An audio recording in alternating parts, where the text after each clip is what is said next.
मित्रों, यह एक सवाल है कि अच्छे लोगों की मृत्यु जल्दी क्यों हो जाती है। अक्सर यह देखा जाता है कि अच्छे से और धर्म से चलने वाले लोगों की मृत्यु अक्सर जल्दी ही हो जाती है। शास्त्रों में तो बताया गया है कि कलयुग में लोगों की उम्र 30 साल ही रह जाएगी और कलयुग का अंत होते होते इंसान की औसतन उम्र 20 साल ही रह जाएगी। आपने यह भी सुना होगा कि भगवान अच्छे लोगों को जल्दी बुला लेते हैं। आपका स्वागत है आपके YouTube चैनल में। हमारा WhatsApp ग्रुप ज्वाइन करें ताकि अगली वीडियो की जानकारी आपको सबसे पहले मिल सके। मित्रों, धर्म कोई सा भी क्यों ना हो, हर किसी में यही बताया गया है कि जिसने इस धरती पर जन्म लिया है उसकी मृत्यु निश्चित है।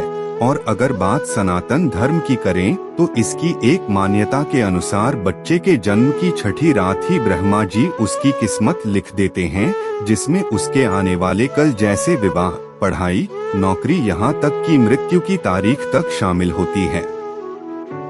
भक्तों, आज आपको मैं इन सभी प्रश्नों का जवाब देने वाला हूँ। 1. कर्मों के कारण मृत्यु। 2. अच्छे लोग अपने पाप का फल जल्दी ही काट लेते हैं। 3. मनुष्य जीवन का उद्देश्य। 3. इस परमधाम तक पहुंचना है मनुष्य के जीवन का लक्ष्य। 4. अच्छे लोगों की मृत्यु जल्दी क्यों होती है। कर्मों के कारण मृत्यु। यह निर्णय तो भगवान ही करते हैं कि किसकी उम्र कितनी है। आपने यह कहावत भी जरूर सुनी होगी कि जितनी चाबी भरी राम ने उतना चले खिलौना। दोस्तों, इस कहावत में साफ है कि किसकी मृत्यु कब होनी है यह तो भगवान ही तय करते हैं।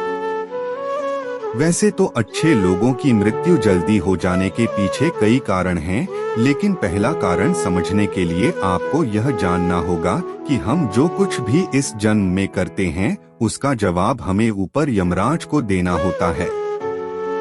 अगर उसके पाप का पलड़ा भारी होता है तो उसे नरक में यातनाएं काटनी पड़ती हैं, और अगर पुण्य का पलड़ा भारी हो तो उसे स्वर्ग का सुख मिलता है, और यही चक्र कई युगों तक चलता रहता है जब तक उसे मोक्ष की प्राप्ति नहीं हो जाती। इस मृत्युलोक में हर कोई अपने किए की सजा ही भुगतने के लिए आता है। गरुड़ पुराण के अनुसार मृत्यु के बाद क्या होता है। कोई आत्मा इंसान बनती है तो कोई जानवर के शरीर में प्रवेश करती है। ये उसके संचित कर्मों के आधार पर ही तय होता है। इसके अलावा उसे जन्म देने वाले माता पिता के संस्कार भी उसके अंदर आते हैं। इसके बाद वो जो कर्म करेगा उसके हिसाब से उसे पुण्यात्मा या फिर दुरात्मा कहा जाता है। मरने के बाद क्या साथ जाता है। अब यही पुण्य आपकी मृत्यु की तारीख को भी बदल देते हैं। जिस तरह से एक जज जेल में रहने वाले कैदी के व्यवहार को देख उसकी सजा कम कर देता है, ठीक उसी तरह भगवान भी देखते हैं कि इंसान मृत्युलोक में जाने के बाद अच्छे कर्म कर रहा है और उसे अपने किए की सजा मिल चुकी है। और जब उन्हें लगता है कि अब उसे मृत्युलोक में नहीं रहना चाहिए, तब वो उसे बुला लेते हैं। अच्छे लोग अपने पाप का फल जल्दी ही काट लेते हैं। भगवान के दंड विधान के अनुसार हर व्यक्ति को केवल उतना ही दंडित किया जाना चाहिए जितना उसके पाप किया है। अब क्योंकि अच्छे लोगों के पाप कर्म बुरे लोगों के पाप कर्मों की तुलना में अधिक होते हैं, इसलिए अच्छे लोग अपने पापों का फल जल्दी ही भुगत लेते हैं। वाल्मीकि ऋषि की कहानी खूंखार डाकू से कैसे बने साधु। हिंदू धर्म में मान्यता है कि भगवान हर अच्छे आदमी को किसी न किसी उद्देश्य के साथ ही इसे मृत्युलोक में भेजते हैं, और भगवान का अपना अवतार उन्हीं उद्देश्यों में शामिल है। इसीलिए जब वो उद्देश्य जल्दी पूरे हो जाते हैं तब भगवान उन्हें वापस बुला लेते हैं। अर्थात अच्छे लोगों की मृत्यु उनके अच्छे कर्मों पर ही निर्भर करती है। हनुमान जी ने अर्जुन की परीक्षा कैसे ली।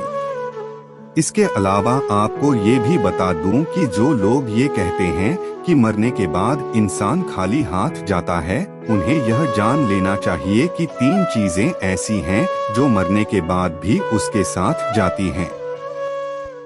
एक है संचित कर्म, दूसरा है स्मृति और तीसरी है जागृति। इसीलिए आप अब किसी से ये मत कहना कि आप खाली हाथ आए थे और खाली हाथ जाएंगे।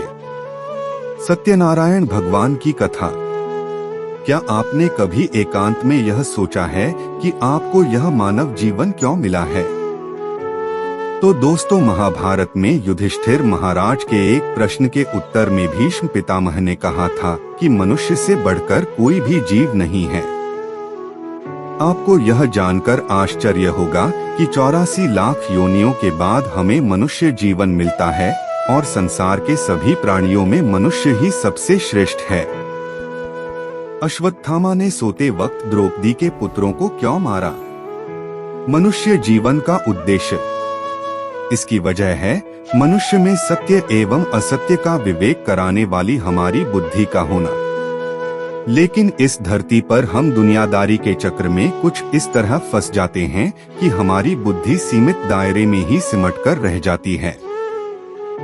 हम सांसारिक सुखों को ही सब कुछ मानकर उसमें लिप्त रहने में ही अपना सौभाग्य और अपने जीवन की सफलता समझते हैं। महाभारत के युद्ध में बर्बरीक ने क्या देखा? यही गलती हम कर जाते हैं, क्योंकि इसके बावजूद कोई भी व्यक्ति यह दावा नहीं करता कि वह पूरी तरह से सुखी है। सच्चाई यह है कि हमें सामान्य मानव जीवन के उद्देश्य की पूर्ति के लिए निरंतर प्रयास करते रहना चाहिए। यह सच है कि अपने और अपने परिवार का भरण पोषण की जिम्मेदारी हमारी है और हमें इसे हर हाल में निभाना चाहिए। लेकिन क्या आपको यह मालूम है कि आप कहां से आए हैं और आपको कितने दिनों तक या कितने सालों तक इस जगत में रहना है और आपकी मंजिल क्या है? तो इन प्रश्नों के उत्तर में ज्यादातर लोग यही कहते हैं कि पता नहीं, ऐसे लोग बड़े ही अजीब होते हैं। वो यात्रा तो कर रहे होते हैं पर यात्रा के संबंध में उन्हें कुछ जानकारी नहीं होती। परमधाम तक पहुंचना है मनुष्य के जीवन का लक्ष्य। उन्होंने मानव जीवन पाया है, लेकिन उन्हें अपने जीवन का लक्ष्य मालूम नहीं होता। हमारे आपके जीवन का मतलब है एक उद्देश्य खोज लेना और अपने भीतर शांत रहना। कहा गया है कि मनुष्य आनंद लोक का वासी है और आनंद के परमधाम तक पहुंचना ही उसके जीवन का एकमात्र लक्ष्य भी है। इसलिए मनुष्य को इस संसार की मृग मरीचिका से निकलकर भव्य जीवन की प्राप्ति के लिए साधना के मार्ग को अपनाकर अपने गंतव्य को पहचानना चाहिए। अच्छे लोगों की मृत्यु जल्दी इसलिए होती है। इसी तरह दोस्तों, श्रीमद् भगवद गीता में भी भगवान श्री कृष्ण कहते हैं कि ये एक आध्यात्मिक और ईश्वरीय जीवन का पद है जिसे प्राप्त करके मनुष्य मोहित नहीं होता।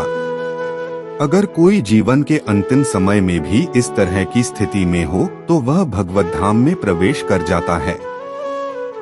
मनुष्य कृष्ण भावनामृत या दिव्य जीवन को एक क्षण में तुरंत प्राप्त कर सकता है और हो सकता है कि उसे लाखों जन्मों के बाद भी यह प्राप्त न हो।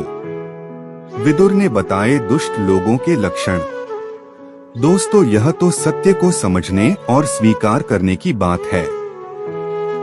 भगवत गीता कहती है कि वास्तविक जीवन का शुभारंभ इस बौद्धिक जीवन के पूरे होने पर होता है।